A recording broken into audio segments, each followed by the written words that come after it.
이로 말미암아 주 예수 안에서 너희 믿음과 모든 성도를 향한 사랑을 나도 듣고 내가 기도할 때에 기억하며 너희로 말미암아 감사하기를 그치지 아니하고 우리 주 예수 그리스도의 하나님 영광의 아버지께서 지혜와 계시의 영을 너희에게 주사 하나님을 알게 하시고 너희 믿음의 마음의 눈을 밝히사 그의 부르심의 소망이 무엇이며 성도 안에서 그 기업의 영광의 풍성함이 무엇이며 그의 힘의 위력으로 역사하심을 따라 믿는 우리에게 베푸신 능력의 지극히 크심이 어떠한 것을 너희로 알게 하시기를 구하노라. 그의 능력이 그리스도 안에서 역사하사 죽은 자들 가운데서 다시 살리시고 하늘에서 자기의 오른편에 앉히사 모든 통치와 권세와 능력과 주권과 이 세상뿐 아니라 오는 세상에 일컫는 모든 이름 위에 뛰어나게 하시고 또 만물을 그의 발 아래에 복종하게 하시고 그를 만물 위에 교회의 머리로 삼으셨느니라. 교회는 그의 몸이니 만물 안에서 만물을 충만하게 하시는 이의 충만함이니라. 아멘. 자, 오늘 제목은 믿음과 사랑 안에 성장해 가라 라고 하는 말씀 제목으로 말씀을 정하겠습니다. 자, 지난주 말씀을 간단하게 요약을 해보면요, 에베소라고 하는 장소가 있습니다.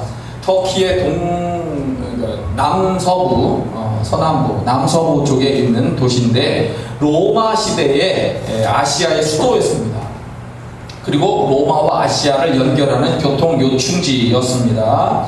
사도 바울은 1차, 2차, 3차 선교 여행을 하게 되는데 그리고 그 중간중간에 또 이렇게 선교를 합니다. 그런데 중요한 것은 3차 선교 여행 때 이 에베소로 갔고 에베소에서 2년 3개월 정도를 머물면서 사랑을 쏟았습니다. 그래서 에베소 교회가 계속해서 건강하게 성장하기를 바라고 있는 그런 이제 상황이 됐고요. 예루살렘에 갔다가 재판의 문제에 율법을 훼손한다라고 하는 이런 문제 때문에 고소가 돼가지고 결국 재판을 로마에서 받겠다 해서 로마로 이제 끌려가게 되고 로마에서 억류된 채 감옥이라고 보통 이제 얘기하지만 이제 아직 재판을 기다리는 억류된 상황입니다. 근데 여튼 그 재판을 기다리던 중에 이 에베소를 비롯한 곳에 편지를 쓰게 되는데 이 옥중서신이라고 이야기를 하게 됩니다. 그 옥중서신의 대표가 이 에베소서입니다. 믿음을 가진다는 것은 현재와 미래에서 가장 크고 귀한 복을 받는다라고 하는 내용을 처음에 설명을 하고 있습니다. 하나님이 창세전부터 우리를 택하셨다. 그 기쁘신 뜻대로 예수 그리스도를 통해서 하나님의 자녀가 되게 하셨다. 우리는 예수 그리스도의 피로 속량, 즉 죄사함을 받았다. 그리고 하나님의 기업이 되었다. 하나님의 소유가 되었다. 라고 이렇게 설명을 하고 있습니다. 그렇기 때문에 우리는 하나님을 영원토록 찬양해야 되지 않느냐. 이런 이제 이야기를 처음에 했던 것이고요. 자, 오늘 말씀부터는 이제 에베소 교회를 향하여 내가 이렇게 기도하고 있다 라고 하는 내용들을 설명을 하고 있습니다. 자, 15절 16절 말씀 다시 봅니다. 이로 말미암아 주 예수 안에서 너희 믿음과 모든 성도를 향한 사랑을 나도 듣고 내가 기도할 때에 기억하며 너희로 말미암아 감사하기를 그치지 아니하였다 이야기입니다. 사도 바울이 이 입장에서 볼 적에는 에베소 교회라고 하는 자체가 자기가 감사해야 될 이유가 되고 제목이 됩니다. 왜냐하면 자기가 그만큼 정성을 쏟았고 그리고 지금 계속해서 좋은 모습을 보이고 있기 때문이에요. 사도행전 19장에 보면은 에베소 선교를 어떻게 했는지가 설명이 나오고 있습니다. 사도 바울이 에베소에 가서 선교를 할 때에 하나님이 큰 은혜로 그에게 역사해 주셨어요. 그래서 말씀의 능력이 나타나면서 많은 선교의 열매가 거둬졌다. 그리고 바울의 손으로 놀라운 능력을 행하도록 이렇게 하나님이 역사하셨다. 더욱더 놀라운 거 하나는 바울의 몸에서 손수건이 있을 수 있잖아요. 쓰던 손수건, 또 앞치마, 음식 먹을 때 앞치마 이런 것들을 가져다가 병든 사람에게 얹으면 병이 떠나고 악귀도 나가더라. 이런 이야기까지 그 사도행전 19장에 표현이 되고 있습니다. 그리고 이 믿음의 영향력이 점점점 커지다 보니까 에베소 안에 마술을 하는 사람들이 많았었는가 봅니다. 그 많은 사람들이 마술을 버리기로 결단을 했어요. 근데 마술을 버리면서 자기가 가지고 있었던 마술책들이 있죠. 마술책들을 전부 모아가지고 불을 놨는데 은 5만이나 되었다. 은 5만은 아마 용어로는 드라크마라거나 데나리온 이런 용어를 썼을 거라고 생각하는데, 요즘으로 따지면 약 1,000만원어치라고 얘기를 합니다. 근데 이제 물가 상승률을 비교를 하면 엄청나게 많은 양이 되겠죠. 그 당시에 약 1,000만원어치 정도를 이렇게 책을 불사르면서 우리는 마술을 버리고 하나님을 섬기겠다. 물론 이제 요즘에는 마술이 백마술, 좋은 마술이 있고 흑마술, 나쁜 마술이 있습니다. 흑마술은 사탄의 힘을 이용하면서까지 이렇게 해서 나쁜 우리에게 영향을 끼치는 것이기 때문에 당연히 차단해야 되고, 성경에는 하물며 마술자를 죽이라고까지 되어 있습니다. 근데 요즘에는 이제 신앙적으로 이걸 바꿔서 선교를 하는데 이거를 사용을 하고 있기 때문에 이거를 백마술이다라고 이렇게 표현을 하고 있습니다만, 여하튼 사도행전 19장에 이러한 아름다운 역사가 도시 가운데 일어나게 됐었다는 거예요. 주의 말씀이 힘이 있어 흥왕하여 세력을 얻었다 라고 이렇게 표현하고 있습니다. 자, 그렇게 선교를 잘 하고 이제 2차 선교 여행지였던 그리스 지역을 한번 이렇게 돌아봅니다. 여기가 터키가 있으면 바다 건너서 이 그리스 지역을 한번 다시 이렇게 훑으면서 다시 한번 돌아보고, 이제 예루살렘으로 가기 전에 에베소 근처에 밀레도라고 하는 항구에 도착을 합니다. 연락을 해가지고 그 에베소에 있는 장로들을 오라고 해요. 마지막 인사를 거기서 나눕니다. 작별 인사를 하면서 사도 바울이 이렇게 이야기했습니다. 내가 이 에베소에서 어떻게 선교하는 것을 너희들이 알고 있다. 어떻게 선교했느냐? 모든 겸손, 눈물, 유대인의 관계로 말미암아 당한 시험을 참고 주님을 섬긴 것, 유익한 것은 무엇이든지 공중 앞에서나 각 집에서나 거리낌이 없이 전하여 가르쳤고, 하나님께 대한 회개와 예수 그리스도께 대한 믿음을 증언하였다. 이제 너희들과 작별을 해야 되고 다시 못 볼 수가 있다. 그러나 너희들 이 믿음을 잘 지켜라, 교회를 지켜라, 이런 얘기를 하고 안녕하고 가는 거예요. 사람들이 막 눈물 흘리면서 바닷가에서 손 붙잡고 기도하면서 헤어지죠. 그런데 정말 사도 바울의 바램대로 이 에베소 교회가 믿음이 든든히 자라갔고 성도들 간의 사랑도 커서 건강하게 성장하고 있는 소식이 들려오게 된 겁니다. 이거를 소식을 들을 때 사도 바울은 기도할 때마다도 내가 너희들을 위해서, 에베소 교회를 위해서 기도하고 있는데 너희들이 그렇게 믿음 가운데 사랑 가운데 잘 성장하고 있다고 하니까 내가 감사하기를 그치지 아니하였다 라고 이렇게 표현하고 있는 겁니다. 칭찬을 받은 이 에베소 교회는 에베소 교회만 칭찬받은 것은 물론 아닙니다. 골로새 교회도 있고요, 데살로니가 교회도 믿음과 사랑 가운데 잘 성장하고 있는 것이 인정이 되어져서 칭찬을 받고 있는 것이 성경에 나오고 있습니다. 요한계시록 2장을 보면은 소아시아의 7개 교회에 대한 성령의 음성을 전달하고 있습니다만은 그 중에 두아디라 교회라고 하는 교회가 칭찬을 받고 있는 걸 봅니다. 내가 내 사업과 사랑과 믿음과 섬김과 인내를 아노니 내 나중 행위가 처음 것보다 많도다 하면서 칭찬을 해줘요. 물론 나쁜 책망받을 부분도 있습니다만은 이 두아디라 교회가 사업, 사랑, 믿음, 섬김, 인내 이런 것들이 가면 갈수록 커지더라 이거죠. 가면 갈수록 잘하더라 이거죠. 그러니까 칭찬받을 만한 거예요.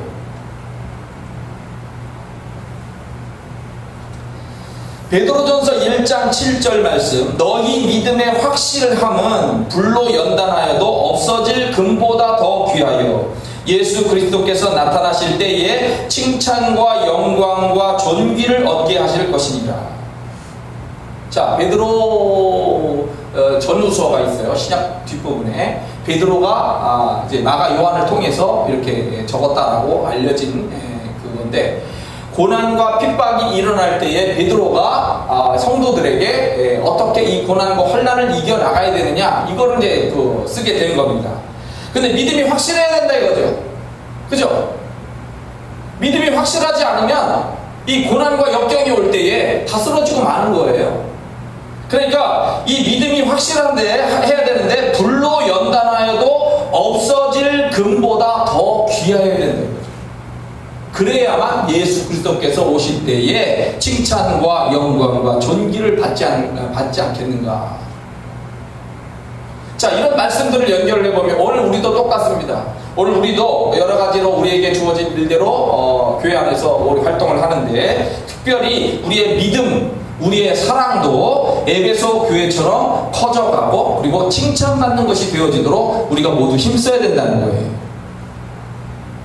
너희들의 믿음과 너희들의 이런 사랑의 이야기가 가면 갈수록 약화된다, 떨어진다 이런 것이 아니라 가면 갈수록 이렇게 좋다, 나중행위가 더 많다, 크다 해서 칭찬받는 그런 교회가 되고 그런 성도가 여러분과 제가 되기를 정말 바랍니다. 그리고 기도할 때에 이 바울이 얘기하는 게 그거지 않습니까? 내가 기도할 때 너희를 항상 생각한다. 그죠? 생각하고 이제 기도해 줄 필요가 있어요.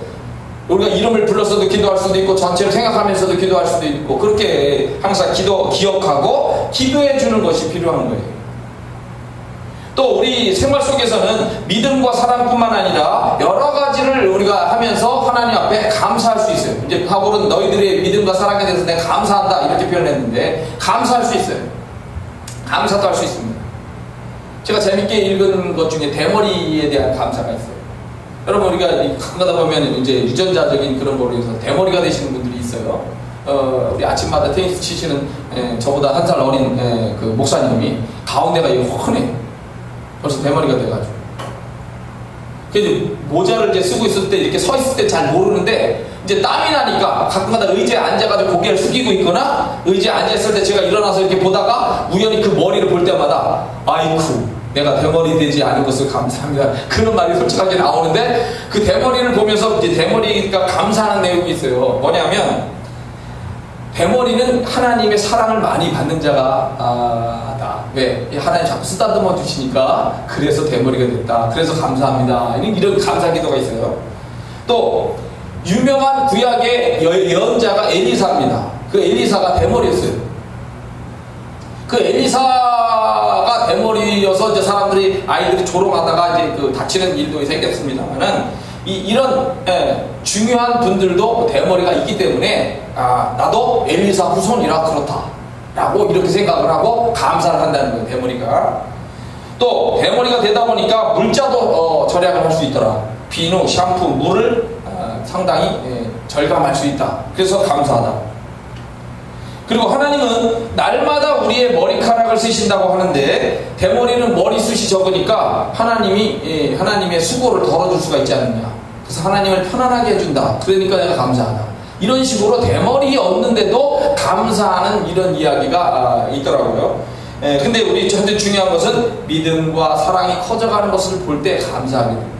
또 여러 가지 일들을 행하면서 감사의 조건들을 찾아가지고 감사한다면 우리 삶이 상당히 유익하게 되리라고 믿습니다. 자, 17절 말씀도 계속해서 보도록 하겠습니다. 17절 말씀. 우리 주 예수 그리스도의 하나님 영광의 아버지께서 지혜와 계시의 영을 너희에게 주사 하나님을 알게 하시고 너희 마음의 눈을 밝히사 그의 부르심의 소망이 무엇이며 성도 안에서 그 기업의 영광의 풍성함이 무엇이며 그의 힘의 위력으로 역사하심을 따라 믿는 우리에게 베푸신 능력의 지극히 크심이 어떠한 것을 너희로 알게 하시기를 구하노라. 축복해주는 기도죠. 축복해주는 기도예요. 지혜와 계시의 영을 주사 하나님을 알게 하시기를 원한다. 에베소 교인들을 위하여 기도해주는 첫 번째 기도 제목이 너희가 하나님을 알게 되는 복이 있기를 원한다 라고 기도하고 있는 겁니다. 지혜와 계시의 영은 바로 성령을 의미하고요. 성령을 통해서 너희들이 하나님 아버지와 개인적인 친분, 체험을 가질 수 있게 되기를 바란다라고 이렇게 표현하고 있는 겁니다. 네? 여러분 우리가 하나님과의 관계가 어려운 관계가 아니잖아요. 언제든지 우리가 하나님 앞에 내어놓고 기도할 수 있어요. 일하면서, 움직이면서, 운전하면서, 하물며 화장실에 가서 앉아있든 TV를 보면서도 언제든지 순간순간 계속해서 하나님과 소통하면서 기도할 수 있습니다. 그렇게 만들어 놓은 거예요. 그러면서 하나님의 역사가 나타나게 만든다는 거죠. 하나님을 알게 하시는. 자, 출애굽기 3장 7절 여호와께서 이르시되 내가 애굽에 있는 내 백성의 고통을 분명히 보고 그들이 그들의 감독자로 말미암아 부르짖음을 듣고 그 근심을 알고 내가 가만히 있지 않겠다 라고 이렇게 얘기를 표현하고 있거든요. 하나님이 우리의 삶을 보고 있는 거예요. 이렇게 소통하기를 원하는 거예요. 그리고 개입하고 대신 보복도 해주시고 이렇게 하시는 거죠. 출애굽기 33장 모세가 여호와께 아뢰되 보시옵소서 주께서 내게 이 백성을 인도하여 올라가라 하시면서 나와 함께 보낼 자를 내게 지시하지 아니하시나이다. 주께서 전에 말씀하시기를 나는 이름으로도 너를 알고 너도 내 앞에 은총을 입었다 하셨사온즉 인도해 주세요. 사람을 세워주세요 라고 하면서 이제 결국 여호수아를 후임자로 또 세우는 그런 얘기로 연결이 또 될 수 있는데요. 하나님은 중요한 것은 이스라엘 백성들을 알고 있다는 거예요. 모세를 알고 있다는 겁니다. 그것처럼 오늘 하나님이 에베소 교회를 알기를 원하고 또 오늘 말씀으로 연결하면 오늘 우리를 알고 계시는 거예요. 말씀과 성령님을 통해서 하나님에 대해서 우리로 하여금 알게 하신다는 거예요. 다양한 또한 체험을 하게끔 하신다는 거죠. 이사야 선지자가 고백합니다. 주 여호와께서 학자들의 혀를 내게 주사 나로 권고한 자를 말로 어떻게 도와줄 줄을 알게 하시고 아침마다 깨우치시되 나의 귀를 깨우치사 학자들 같이 알아듣게 하시리다. 선지자가 나가서 하나님의 말씀을 대언하려고 하면 자기가 잘 깨달아야 되잖아요. 주님 내 혀를 붙잡아 주세요. 곤고한 사람들을 어떻게 도와줄지 적절한 말을 잘 할 수 있도록 혀를 붙잡아 주세요. 아침마다 나를 깨우치시는데 내 귀로 잘 깨닫도록 역사해 주세요. 이런 아주 어떻게 보면은 꼭 필요한 거죠. 꼭 필요한 기도를 하는데 하나님이 그렇게 역사하시는 거예요. 시편 119편에 보면 시편 기자의 소원이 나옵니다. 나로 하여금 깨닫게 하여 주소서. 내가 주의 법을 준행하며 전심으로 지키리이다. 나는 주의 종이오니 나를 깨닫게 하사 주의 증거들을 알게 하소서. 주의 말씀을 열면 빛이 비치어 우둔한 사람들을 깨닫게 하나이다. 주의 증거들은 영원히 의로우시니 나로 하여금 깨닫게 하사 살게 하소서. 여호와여 나의 부르짖음이 주의 앞에 이르게 하시고 주의 말씀대로 나를 깨닫게 하소서. 깨닫는 지혜를 달라. 깨닫는 지혜를 달라. 이 시편 기자 시편 119편은 가장 긴 시편입니다. 이 많은 내용을 한 번쯤 읽어보세요. 근데 중요한 것은 이 깨닫게 해달라고 이렇게 하나님을 알고 하나님 앞에 기도하고 하나님이 또 역사하시면서 이런 것들이 소통이 하나님과의 관계가 친분이 깊어지는 건데 이런 것들이 있게 해달라 이렇게 얘기를 합니다. 너희 마음의 눈을 밝히사 그의 부르심의 소망이 무엇이며 성도 안에서 그 기업의 영광이 풍성함이 무엇이며 그의 힘의 위력으로 역사하심을 따라 믿는 우리에게 베푸신 능력의 지극히 크심이 어떠한 것을 너희로 알게 하시기를 구하노라. 기도하는 두 번째 내용, 에베소 교인들을 위하여 기도하는 사도 바울의 두 번째 내용은 마음의 눈이 밝아지는데 성령을 통해서 마음의 눈이 밝아져서 세 가지를 알게 하기를 원한다라고 기도한다는 거예요. 첫째, 그의 부르심의 소망이 무엇인지를 알게 되기를 바란다. 주께서 우리를 불러 예수의 피로 씻어서 자녀를 삼으셨어요. 그의 소유, 기업으로 삼으셨고 영원한 나라의 상속자로 삼아주셨고 온 만물을 다 그리스도 안에서 통일, 즉 복종하게 하실 날을 우리로 하여금 소망하게 하시는 거예요. 주께서 우리를 부르셨는데 그 소망이 얼마나 대단한 것이냐라고 하는 것을 알게 되기를 바란다는 거예요. 두 번째는 성도 안에서 그 기업의 영광의 풍성함이 무엇인지.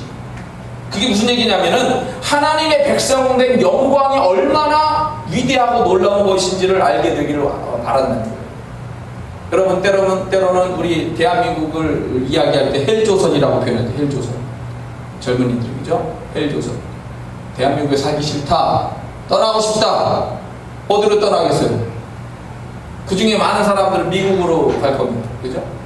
미국이 막 총격 사건이 일어나고 학교에서도 다양한 그런 마약으로 인한 이런 오염 문제들이 많이 있고 그렇긴 합니다만 그래도 미국에 가서 한번 살아보고 싶은 것이 생각이 있을지 몰라요. 그런데 이런 대한민국의 그런 영주권을 갖고 시민권을 가지고 있는 것보다 미국의 시민권을 가지고 있는 것이 더 힘이 세고 영향력이 크다라고 하는 걸 생각을 할 수가 있죠. 마찬가지로 이 땅에서의 것만이 아니라 하늘나라의 시민권을 가지고 있다라고 하는 것이, 지금은 내가 잘 알지 못하지만 이것이 얼마나 놀라운 영광을 얻는 이런 것인지를 너희들이 꼭 알기를 원한다. 세 번째는 그의 힘의 위력으로 역사심을 따라 믿는 우리에게 베푸신 능력의 지극히 크심이 없다는 것. 이게 뭐냐면 하나님의 능력에 관해서 네 가지를 표현하고 있어요. 힘, 크라투스라는 말입니다. 저항, 통제로서 길러진 힘. 하나님이 힘을 가지고 있는데 저항, 통제로서 길러진 힘을 가지고 있다는 거예요. 위력, 이스퀴오스라는 말인데 육체적이고 남성적인 힘. 그러니까 보통 어떤 강한 남성적인, 남성답다라고 할 만큼의 그런 힘을 하나님이 표현하는 거예요. 또 역사하심, 역사한다는 것은 영향을 끼치거나 조절이 가능한 일을 말하는 거예요. 역사하신다. 능력, 디나메오, 무엇을 성취할 수 있는 능력이나 잠재력을 가지고 있는데 하나님이 이렇게 힘과 위력과 역사하심을 따라서 이게 능력으로서 일을 진행하는, 우리를 택하시고 그렇게 함께 하시고 이렇게 하는데, 에베소 교회에 그런 하나님의 놀라운 그런 힘을 가지고 역사하시는 것을 그들은 사도 바울을 통해서 경험했어요. 그게 뭐냐면 치유 같은 거죠. 희귀의 특별한 막 능력들이 일어났으니까.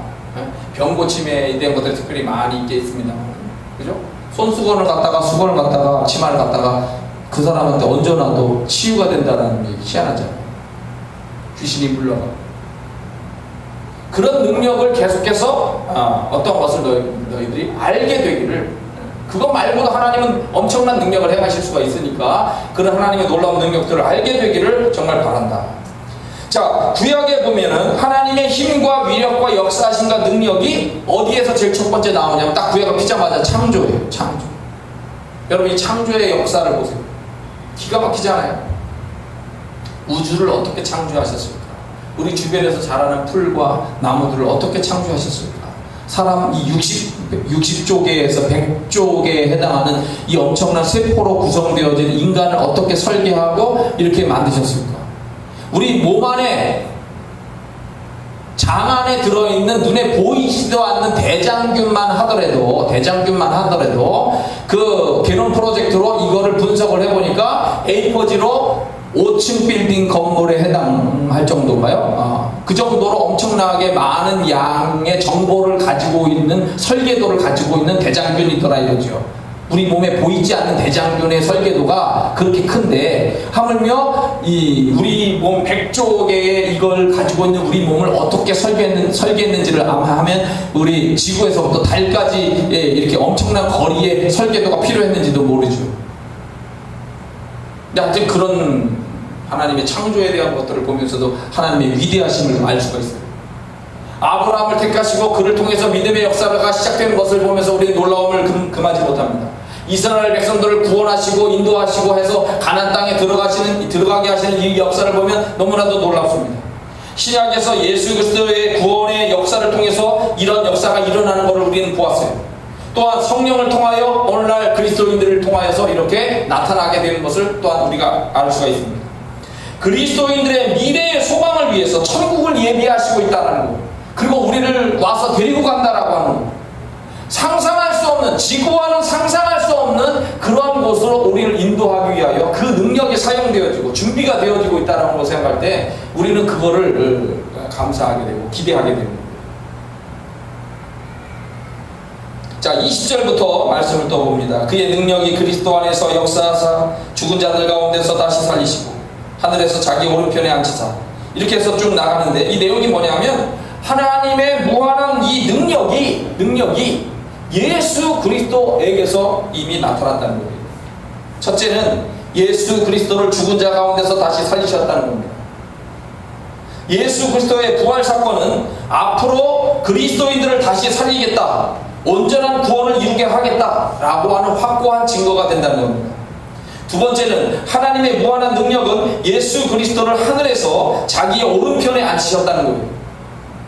예수 그리스도가 가지고 있는 왕권을 표현하는 말입니다. 예수 그리스도는 만물의 주인이고 왕이시라는 거예요. 모든 통치와 권세와 능력과 주권과 모든 이름 위에 뛰어나게 하시고 만물이 복종하게 하셨다는 겁니다. 그리고 예수 그리스도는 교회의 머리이시며 교회는 그의 몸이시라는 겁니다. 겸손히 우리는 예수 그리스도를 모시고 그래서 섬겨가야 된다. 그 예수 그리스도를 통해서 나타나신 이 능력, 하나님의 위대하심의 능력들이 계속해서 교회를 통하여 나타나기 때문에 너희들은 그 교회 안에서 이런 귀한 신앙을 알고 깨닫고 신앙을 잘 지켜나가라, 이렇게 말하고 있는 거죠. 힘을 내라. 내가 그렇게 되기를 기도하고 있다. 자, 구약에 우리에게 인상적인 사람들이 하나 있습니다. 가나안 정복을 해 들어갈 적에 그 일을 위하여 10명의 정탐꾼을 보냈어요. 12명이. 각 지파별로 한 명씩 뽑아가지고 지도자들을 보냈는데, 보내면서 모세가 이야기했죠. 자, 너희들이 정탐꾼으로 대표로서 이렇게 뽑혀가지고 정탐을 하러 들어가는데 그 모든 것들을 다 알아. 산천이 어떻게 생겼는지, 성과 마을 사람들이 어떻게 생겼는지, 그들이 어떻게 대단한지, 어떻게 부족한지, 이런 문제들을 다 보고서 해라. 그래가지고 이 사람들이 다 조사를 해가지고 돌아옵니다. 하나님이 너희들에게 주실 땅이야. 근데 이 사람들 중에 딱 두 부류로 나눠지죠. 10명과 2명. 10명이 보고하기를, 거기에는 거인족도 있고 그들의 성벽은 대단하고 우리가 그들을 이길 수 있을 가능성은 0%입니다. 하나님이 인도에서 여기까지 왔지만 우리는 완전히 그들 앞에 다 개죽음 당할 겁니다. 이렇게 하려고 우리를 여기까지 데리고 온 겁니까? 이런 부류가 있어요. 근데 여호수아와 갈렙은 다른 생각을 갖죠. 그들은 대단합니다. 거인족도 있어요. 전쟁이 쉽지 않을 거라고 하는 생각이 듭니다. 그러나 지금까지 하나님이 어떻게 인도하셨습니까? 그 강하다고 하는 애굽을 무너뜨리지 않았습니까? 그 홍해바다 우리가 물로 그냥 건너오지 않았습니까? 그러니까 이 하나님의 위대하심으로는 그들이 대단하긴 하지만 하나님이 이런 것들을 다 깨부시고 우리로 하여금 승리하게 하실 것을 나는 기대합니다. 그들은 우리의 밥일 뿐입니다. 내 믿음이 흔들리지 않습니다. 이런 얘기를 한 거예요. 결과적으로 어떻게 됐나요? 이 사람들 다 죽었어요. 그거를 믿고 울고불고 난리친 사람들 때문에 결국 광야 38년에 그런 헤매는 과정들이 생겼던 거죠. 확고한 믿음으로 하나님의 능력으로 가나안을 주실 것을 믿습니다 라고 한 사람만 가나안에 들어간 거예요. 다윗 보세요. 많은 고난을 당했죠. 사무엘을 통하여 자기가 왕으로 세워지고 반드시 자기에게 축복된 예언대로 결과적으로 어느 때가 되면 자기가 왕이 될 것을 믿고 그 고난을 이겨나가기 시작하는 거예요. 다윗이 고난당한 얘기들이 성경에 보면 별일이 다 있잖아요. 그죠? 별일이 다 있어요. 때로는 다 뺏겼어요. 자기가 머물던 시글락도 불타고 자기 아내 애들까지 다 붙잡혀가고 말이죠. 완전히 바닥까지 갔어요. 완전히 나를 코너로 몰았어요. 그러니까 사람들이 화가 나니까 돌을 들어가지고 다윗을 때려 죽이려고 했단 말이에요. 그럴 때도 하나님을 믿을 수 있느냐 이거지. 다윗은 하나님을 의지하고 힘을 냈다고 했어요. 조건으로 보면 무너진 거야. 내가 하나님의 사람으로 복을 받을 건데 그걸 믿고서 사람들이 나를 따라왔는데 자녀들 다 뺏기고 부인 뺏기고 재물 뺏기고 성은 불탔고 갈 곳도 없고 이게 어떻게 된 거냐 이거야. 하나님을 의지하고 다윗이 믿음이 약해지지 않았어. 하나님 여쭸어. 하나님 어떻게 할까요? 쫓아가라. 쫓아가서 다 뺏었어요. 그들이 약탈해온 물건까지 다 뺏어가지고 큰 부자가 돼버렸어. 순식간에. 그 막 선물을 다 돌리죠. 고향에 유다 지파에 막 선물을 다 돌려. 그게 인심을 또 쓰게 된 거예요. 그 나중에 유다 장로들이 찾아와서 왕으로 세우잖아요. 나를 제일 바닥까지 낮게 하시는 그 하나님의 뜻이 있다라는 거지. 그런데도 하나님의 능력이 위대함이 없어진 것이 아니라는 거예요. 그거를 믿기 때문에 낙심하지 않는 거예요. 그거를 믿기 때문에 흔들리지 않는 거예요. 사도 바울도 선교를 할 적에 온갖 고난을 다 겪었어요. 나중에 이 사도 바울의 선교에 대한 고통들의 이야기 보면 다양한 수많은 위험과 강도의 위험과 별짓을 다 당했다는 거예요.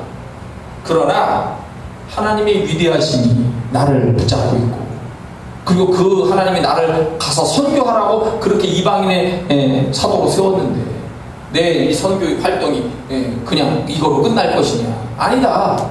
좋은 역사가 나타나게 하실 거냐 믿고 그냥 계속해서 전진하는 거지. 그러다 보니까 다 이기고 승리하게 됐다는 거예요.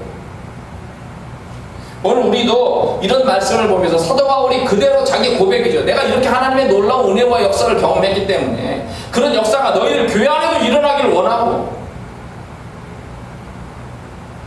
그 예수 그리스도를 통하여 그렇게 하신 하나님께서 오늘도 너희들을 붙잡고 있으니까 낙심하지 마라, 좌절하지 마라, 힘내라 라고 이렇게 말씀하시는 거예요.